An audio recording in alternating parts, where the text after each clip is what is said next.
Welcome to another edition of Great Health, Abundant Happiness, and Outrageous Love. Mwah. We wanted to talk about the beauty of arguments in a relationship. It's kind of funny, isn't it? It is funny. Because you'd think that, It's an oxymoron. arguments in relationships usually aren't good. But, here's the point. But they are, right? Well, that's what we're going to say here. Right. So the concept is, when you have some type of abrasiveness or disagreement, if you can look at it as a chance to maybe grow yourself or grow the relationship and find that little gem in there, you can think about it differently. This came to light the other day. Karen and I were chatting about something. There was something we had going on. It was a real busy day, and we had some words about something. It wasn't really that big of a deal, but it's the kind of thing that when you're a couple, it can turn into a massive argument. Like, I was able to step back and say, you know what, she's probably right. I probably need to focus more on this rather than that. And, in the heat of the moment, you don't think that way. I mean, when anyone challenges you, Well, your ego steps up first. Right. And once we look beneath our own egos, which, as you get wiser and more enlightened in life, you're able to step back. Sometimes you can do it on the spot, Right. And sometimes you can't. Often when you feel like you're being challenged or attacked or something like that, the ego speaks first, and it really is very difficult to, let that go and on the spot, let it go. But in this particular case, I think your ego jumped in. Well, your ego is that's your primitive part of your being to survive. Go back to your fight or flight. Right. Someone challenges you, a saber-toothed tiger comes up to you, or another caveman's coming to steal your cave. I don't know what it is. It's like fight or flight. You either got to fight or you flight, run. So an argument kind of attacks that ego, and your kind of basic low vibe traits come out. It's like you want to fight, you want to argue. It's like you want to prove the other person wrong. I mean, that's the ego, and those are the things that are kind of dangerous when you're in a relationship. I'm sure you guys all out there, either in a relationship now or have been in relationships in the past, where it seems like there's always arguments going on. I mean, that's kind of like a tit for a tat kind of thing going on. Right, very different than what we're talking about. Right. But that's what we're talking about, is nipping it in the bud so it doesn't get there. Because if you don't nip it in the bud and say, you know what, maybe he was right or maybe she was right, maybe I do need to change this, step back and think about it logically rather than to go on the attack. It can really help you grow as a person and help the relationship grow. That's the whole point. Right. And, and another perspective on this is to understand, we're talking about the beauty of disagreements in a loving relationship. So another perspective is to know that your partner loves you unconditionally. At least you hope so. Well, it might not always be the case.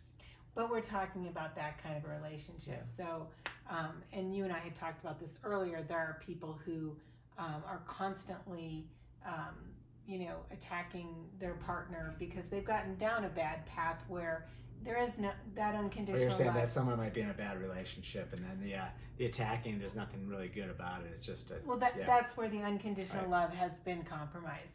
But we're talking about the beauty of arguing in a relationship where there is unconditional love, and if you really let your ego go, you would always feel and think that the other person is telling you something because they 100% love you unconditionally, and in their heart they really believe that they're giving you some help, some information to help you that will make you feel better.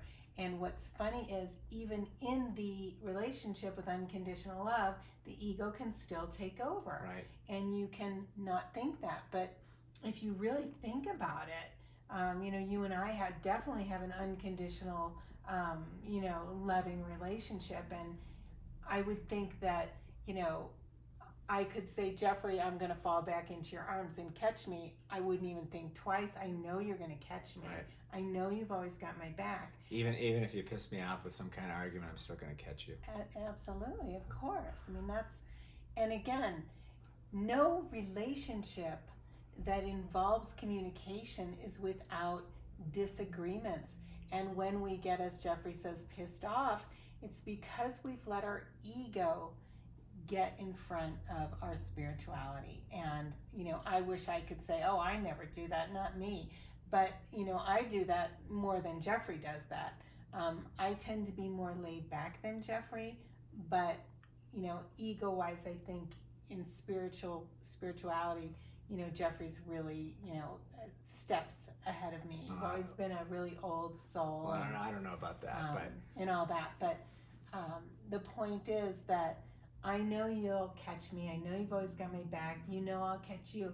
But why is it sometimes when a couple argues with that same loving knowledge, and you feel like they're attacking you instead of saying it to you out of love? It's a really interesting concept. But our egos are very powerful. Our egos don't want to let go of those things. Actually, I think our egos are not powerful. Our egos are so fragile, right? Well, but I mean powerful like they're always there. So if they weren't that powerful, you could just push them aside. And by the way, what a great world this would be in. Oh my gosh. Because the egos are responsible for your pride, your anger, all of that stuff that's low vibrational. Those are all the issues that the ego kind of harbors. Right. Love and joy, all of that higher Peace, vibrational right. stuff is really not part of the ego. Right. The ego is all about protecting your turf, Right. protecting yourself, and protecting your reputation, all the stuff that doesn't matter. When I say it's powerful, a lot of people, even you and I, have trouble pushing it down because it's always there, and it's always saying, hey, what about me? And I need to get my point across. Mm-hmm. And it's a tough exercise that we need to go through as we become more and more enlightened through this life. Hopefully we are advancing and getting back to, as we always talk about, you're born this ball of pure love, and you get all these layers put upon you by society, your parents and teachers and jobs and all this stuff. We're trying to take all that stuff down and get back to that pure love and joy, right. and push the ego down. Right. It's not always easy to do, no. But that's why we talk about this video as, the arguments can be such a beautiful thing. So the beauty of an argument in a relationship, I think if you can think about it as, maybe it's something I can do to advance this relationship or advance myself, and think about it that way instead of going on the attack, I think life would be easier with your right. significant other. Absolutely. And just to give you an example, and it can be 1,000 different things, but Jeffrey and I had a conversation an energetic conversation the other day. It was first thing in the morning, and our very busy day, and we had a lot on our plate for that day, work-wise, etc. But first and foremost, there were some things that needed to get done for your health and well-being, that we needed to get set up.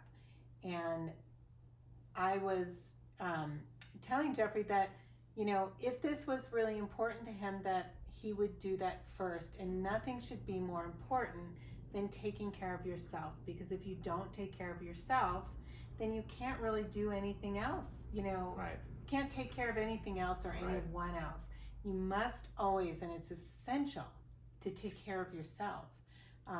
Obviously, as you say it now like this, it's obvious. It's during the time, because we had so much going on. It's a day when you're trying to do 10 things at once, right. And it just got there got to be some friction. But I stepped back, took care of myself first, which is the right thing to do. But I thought to myself, I just need to prioritize things better. I need to put myself first. The whole self-love thing that we talk about. Yeah. Once you get this whole self-love thing, you start to go build out from there. Certainly things, especially when we talk about careers and business and things like that, you can get drawn down a path and just get sucked into all kinds of tasks that, if you really step back and think about it, they're not really that important.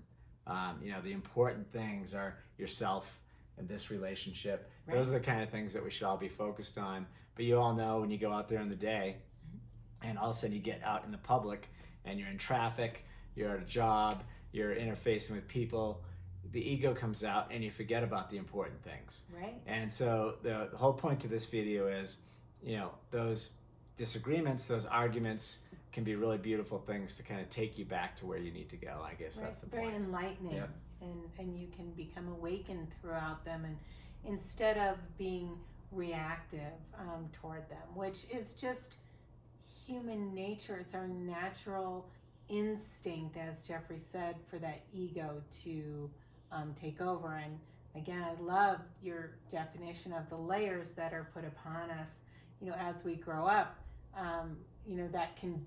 Those conditional terms that put those layers on us that we have to peel back to understand that a disagreement from someone who cares about you and loves you unconditionally is never an attack. It's always out of a place of love. And I think that's the beauty in the disagreement, right? Yep. Wishing you great health, abundant happiness, and outrageous love from the Nest at Copper Mountain. Love to hear your comments down below and subscribe if you haven't already.